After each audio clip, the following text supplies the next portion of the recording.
আসসালামু আলাইকুম রহমতুল্লাহি ওয়া বারাকাতুহু।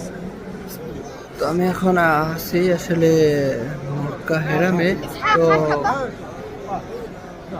একটা বিষয় আসলে ক্লিয়ার করতে চাই, সেটা হলো অনেকে অনেক মন্তব্য করতে পারেন। তো আপনার আসলে মন্তব্য করার কিছু নাই। অনেকের লাইফের স্বপ্ন, অনেকের ড্রিম, মানে আল্লাহর ঘর তাওয়াফ করার মতো আসলে হয়তো আল্লাহ তাআলা কবুল করে নাই, এখন পর্যন্ত তারা আসতে পারে না। তো তাদের জন্য কিন্তু স্বপ্ন।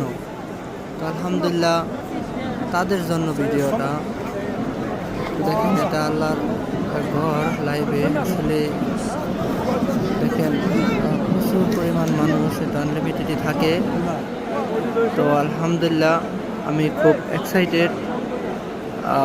এখানে আসলে না আসলে বোঝা যাবে না যে আসলে এখানের ফিলিংসটা কি। এখানের আসলে খুবই সুন্দর যে গড়িটা, আসলে এটার অনেক ইতিহাস আছে। তো আমরা আসলে বিস্তারিত বলতে অনেক টাইম দরকার। তো আসলে এটা আল্লাহ তাআলার ঘর, সব নবীরাই এই ঘরটা আসলে নির্মাণ করছিলেন। তো এটা হলো মাকামে ইব্রাহিম। এই ঘরটা নির্মাণের সময় যে একটা পাথরের উপরে আসলে সেটাকে উপরে উঠতে পারলে উপরে উঠতো, এবং সেখানে কিন্তু পায়ের ছাপ দেওয়া আছে এটার ভিতরে।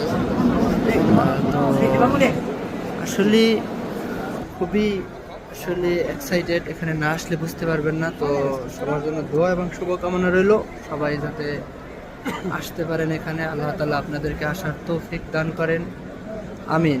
আসলে যারা দেখেন নাই তাদের জন্যই তো আসলে।